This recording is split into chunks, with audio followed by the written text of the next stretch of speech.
everyone, Kesha Martin here again with Venus Springs. Thank you so much for watching, and for those of you who have subscribed and liked and followed, I really appreciate that. And really these videos are for you guys, and so I'm so happy that some of you are finding these things helpful.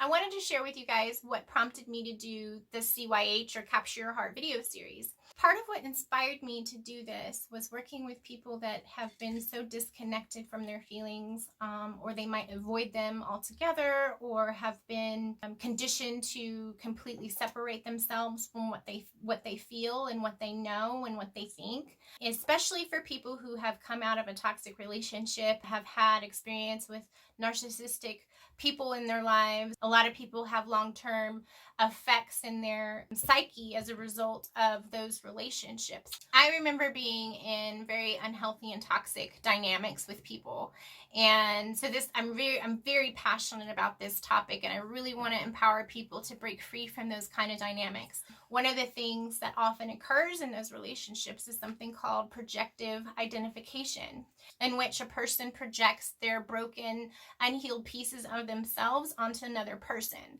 And then that person that receives that projection, can see what they're seeing and really internalize it and believe that those are their intentions. And when you're in that kind of a relationship, you're seen as an extension of that person, right? So all of their ugliness is essentially projected on you, and because you're human and you do make mistakes, you accept those projections. And so there's a lot of blurred boundaries, and then you end up kind of behaving in a way that causes you to feel shame and guilt, and you really want to understand where that person's coming from and empathize, and then you feel horrible for hurting them. And that's the trap, is that you are able to see, okay, yeah, I did do that. Oh man, that's really shitty. I feel really bad about it. And the behavior really can cause you to question who you are and what you believe.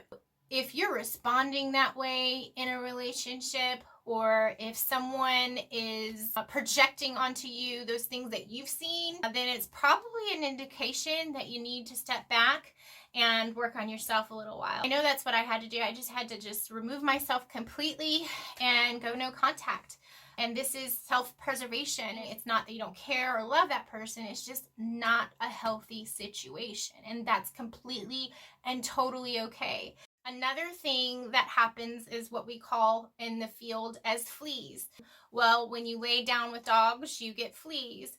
This is a defense mechanism in which victims start reflecting back to the abuser their behaviors as a means of trying to survive this unhealthy, toxic, emotionally abusive relationship. If you've been through these kinds of things in the past, and you're still feeling guilt and remorse and sadness and regret and all those things, you are not that person that they said you were. When you're in those situations, your emotions get manipulated and you feel lost and confused and scared. It's crazy making is what it is.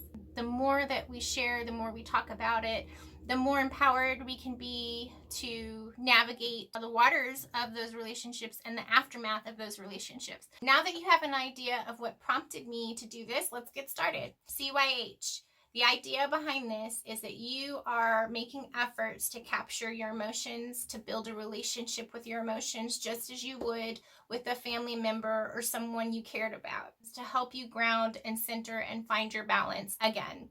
I'm going to touch on a few things that I touched on in the last two videos, and if you have any questions, thoughts, comments, or need a deeper explanation of anything, please feel free to contact me. So we'll start with compassion. What does compassion look like to you in a relationship with a person? Now, how can you demonstrate that same level of compassion with what you feel or what you've experienced? Acceptance. How can you accept what you're feeling? Do you have a difficult time accepting when you're angry or when you're sad or when you're frustrated? Do you avoid it or dismiss it completely only to find yourself at odds internally? And then it might manifest in conflict with other people. So acceptance is really a key piece in this process. Patience. Just as you would try to demonstrate patience for the people that you care about, the same is true for what you feel. Especially if you've never really tried to connect with what you feel, it can be overwhelming at first. And so as you try to build this relationship, you have to demonstrate some patience for what you're going through. The next one is trust. Okay, how can you build trust in your perceptions of what you're feeling and what you're thinking? What does that look like to you? How do you build trust with someone? You listen to them, right? You observe, which I'll get to in a little bit. And so the idea behind this is that you learn how to discern what you're feeling and what those feelings are alerting you to. And so learning how to trust your perceptions and your interpretations and what you feel and what you think is really helpful in this process. The next one is unconditional love. All right, we all want to strive for that, to love ourselves unconditionally, just as we try to strive for that in our relationships. At least I hope that's the case, right? So it's without judgment, it's with acceptance. That ties back into acceptance. And so there's no conditions on loving yourself, right? A lot of people struggle with this because they find it difficult to accept certain pieces of themselves that they don't like. And they have a difficult time accepting that they experience the array of emotions that we experience as a human being. And so they kind of place conditions on, on loving themselves, basically. So we want to start to try to build that as well. Reflection, which I think I already kind of talked about. So when you're building a relationship, you want to reflect on things. You want to reflect on your interactions. You want to reflect on your experiences. So the same is true for your emotions. You want to reflect on them. Reflection is key when you're trying to heal or when you're trying to connect with what you're feeling and learn from what you feel now and how it may have played a role in the past for you. If you ever want to learn, grow, or change, reflection is part of that process. Next one is empathy. I know this might seem a little weird because typically when we think about empathy, we think about understanding and sharing the feelings of others. But you can do that for yourself. You can empathize with what you've been through, your past self, your current self. You can empathize and try to understand yourself. Moving on. So let's go to the first one, you matter. Oftentimes we don't feel like we matter, maybe because of our experiences or maybe because we've been in those toxic situations and we've learned to put our needs aside or what we feel aside or to ignore them altogether. So you matter. You have to remember that you matter. The next one is observe. Okay, this one's a great one because this helps you become more familiar with how your emotions might present for you. So you observe how they might physically manifest for you. You might notice that you're stressed when your shoulders tense or when you get a headache, or you might know that you're feeling fear because you get a sinking sensation in your stomach. So paying attention to how your emotions present for you is the whole idea about observing. So you want to observe without judgment, right? So a lot of times what will happen is we'll feel a certain feeling. We don't like that feeling, and so we'll push it away because we don't want to listen to it. It's like, no. But we have to observe how they present so that we are connecting with them. Just like you would observe anybody else. You're getting to know them. You're curious about them. You observe their mannerisms, what they say, what they like, what they don't like. The same needs to be true for yourself. Okay? Understand.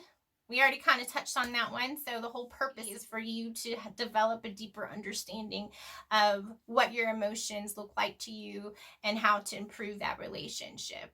Right, next one, responsibility. All right, this one is really key in developing a healthier emotional self because you have to learn how to take responsibility for what you feel. When we don't do that, we give our power over to other people to dictate to us how we're supposed to feel, and that can leave us lost and confused and susceptible and vulnerable to people that would abuse that. Let's move on. Heart.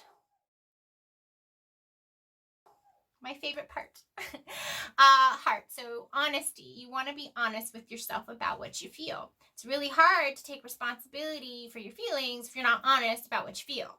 It's really hard to accept what you feel if you're not honest about what you feel. So that's what that's about, learning how to be honest with yourself about what's going on for you internally. Trying to stop denying those emotions that are trying to alert you to things you need to pay attention to. So for example, anger. A lot of people will dismiss or avoid or swallow their anger because they feel like they're not allowed to be angry or that they shouldn't be angry or they've been conditioned to just be nice or whatever. Something that people don't often realize is that that anger is probably indicating that maybe a boundary has been crossed or one needs to be established. Not all the time, but that could be what your anger is alerting you to. So we want to be honest with ourselves so it can help us and guide us and navigate whatever's going on in our world. So be honest. Explore, which I think I've already kind of talked about. I feel like some of these overlap, but you get the idea. You want to explore your experiences, and you can do so by exploring your emotions. So you can reflect on your past experiences, right? And think about how those emotions presented for you in those experiences, and then explore what you learned from it. What did you learn about yourself as a result of that reflection? So just explore a little bit deeper and a little bit further, and you might surprise yourself. You might learn something about yourself that you didn't know, just like you do in a relationship. Affirmation. Okay, we all need affirmation. We all want validation.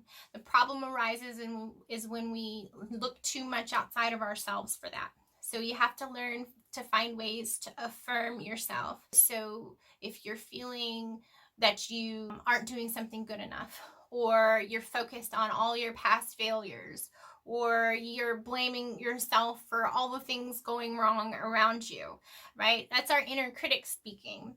And so what we have to do in order to challenge that is to affirm ourselves. So instead of, I can't do this, it's like, no, I am capable. You can brainstorm what that might look for you, but just try to remember affirmation. Next is reframe.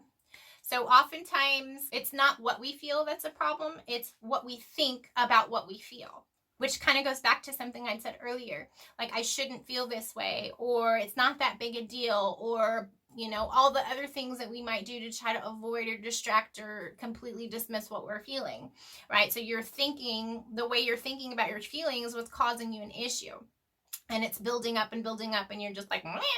Okay? So you want to try to reframe how you're thinking about your feeling. So it's okay if you feel a certain feeling, even if it doesn't make sense to you in that moment. And even if it doesn't make sense for you later, it's okay. Feelings are just feelings. That's all they are. So how you look at them can really impact how you operate in your day-to-day. So that's an important one to remember. Reframe how you think about what you feel. Okay, so it's all right if you don't feel okay. It's okay if you're sad, if you're mad, if you're irritable, if you're happy. So it's okay, and remind yourself that it's okay, and try not to label what you're feeling as bad or that you shouldn't feel it. So time. How can you spend time developing your relationship with your emotions? How might that look?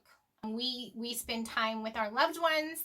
We devote time to them in order to build a relationship with them. We have to do the same things for ourselves. So what might that look like? Does that look like mindful meditation?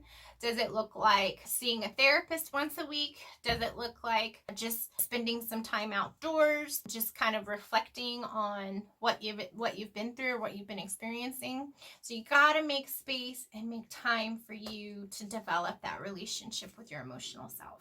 I know this is a mouthful, but the whole idea is CYH. So if you can't remember all of those things, just remember CYH and something will come to mind.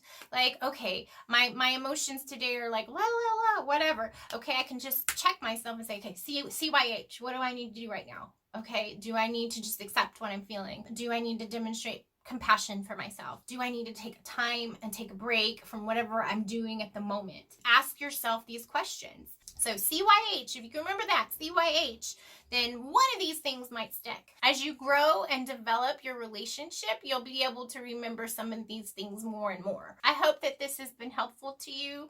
And if you have any questions or thoughts or comments or things or topics that you'd like to hear more about, please let me know. I would also recommend, for those of you who are out there who have been in a toxic, unhealthy relationship, to do your homework. Learn about what patterns you need to look out for.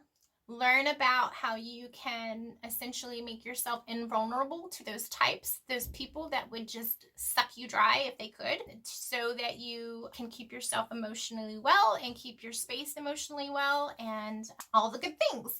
So if you are one of those people that is stuck, or you feel stuck, in those kinds of dynamics, then I highly recommend that you do your homework on narcissistic abuse or toxic relationships and take a good long hard look at yourself too to see how you might be allowing these things to happen in your life. I know it's scary, I know you may not like it, but that's the only way to heal and to prevent this stuff from happening again. And I highly recommend you watch Dr. Ramani on YouTube. She has a lot of great stuff out there about what it's like to deal with these types of personalities. I think that's all I have. Thanks again for watching and subscribing and liking and sharing. Until next time, be well, be strong, and be love. I have been in very unhealthy relationships in my past. And I remember feeling very lost and confused and out of sorts. And I wish that I had had some kind of tools to help me balance and really challenge myself to question what I was experiencing.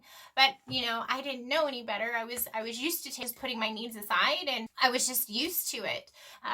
So if you have struggled, then you're not alone. Have you experienced fleas?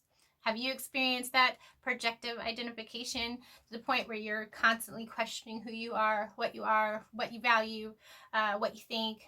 Often what we're left with in the wake of these kinds of relationships were all of these things that were projected on us and which we accepted because we're reflective, right? And we understand that, oh yeah, I can kind of be an asshole sometimes. Or yeah, that was pretty shitty of me to do. What's really hard about it is that they will not let it go for that one or two or handful of times that you did those things. They won't let it go, even after you apologize. And then they will accuse you of not apologizing or, you know, say, well, this is why I can't bring up stuff to you because this is how you react. Well, of course I'm reacting to it defensively because my core knows the truth. And that is really frustrating.